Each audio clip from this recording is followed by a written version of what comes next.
ഇന്നും എല്ലാവരും ആ ഓട്ടം തുടരുകയാണ്. വെറും നൈമിഷികമായ, വെറും നശ്വരമായ പല കാര്യങ്ങളുടെയും പുറകെ തൊടാൻ പറ്റുന്നില്ല. പലപ്പോഴും തൊടാൻ പറ്റുന്നില്ല. നമ്മൾ അതിന്റെ പുറകെ ഓടുന്നത് കൊണ്ടാണ് നമ്മൾ അതിന്റെ അടിമയായി മാറുന്നത്.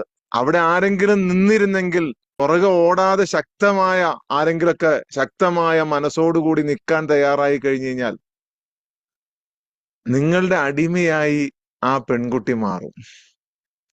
സമ്പത്ത്, ആരോഗ്യം, ധൈര്യം, ആത്മവിശ്വാസം ഇതെല്ലാം കൂടിക്കലർന്നതാണ് ആ ലോകത്തെ മുഴുവൻ ഭ്രമിപ്പിക്കുന്ന ആ സൗന്ദര്യം എന്ന് പറയുന്നത്. അത് നിങ്ങൾക്ക് തൊടണമെന്നുണ്ടെങ്കിൽ നിങ്ങൾ ഓടാതെ നിൽക്കുക. എല്ലാത്തിന്റെയും പുറകെ ഓടാൻ തുടങ്ങി കഴിഞ്ഞാൽ ഒന്നും പുറകെ എത്തൂല. നിങ്ങൾ അവിടെ നിൽക്കണം. ഞാൻ കഴിഞ്ഞ ദിവസങ്ങളിലെല്ലാം പറഞ്ഞതുപോലെ നിങ്ങളുടെ ഉള്ളിൽ ഒരു യുദ്ധം നടക്കുന്നുണ്ട്. ആ യുദ്ധത്തിൽ നിങ്ങൾ ഒരിക്കലും ശ്രദ്ധ കൊടുക്കരുത്.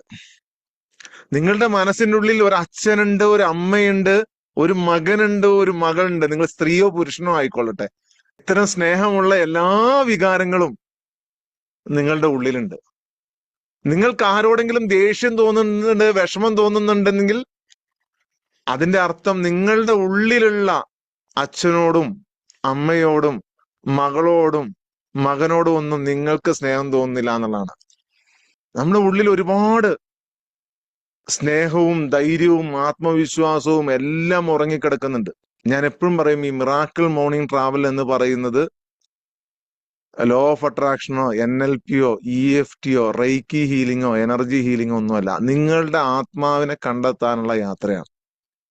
നിങ്ങളുടെ ആത്മാവിനെ നിങ്ങൾ തിരിച്ചറിഞ്ഞു കഴിഞ്ഞാൽ പിന്നെ ഈ ലോകത്തൊന്നിനെയും നിങ്ങൾക്ക് ഭയപ്പെടേണ്ടി വരില്ല. ഈ ലോകം മുഴുവൻ നിങ്ങളുടെ കാൽ ചുവട്ടിൽ വന്ന് നിൽക്കും. നിങ്ങളുടെ ആത്മാവിന് അത്ര പവറാണുള്ളത്.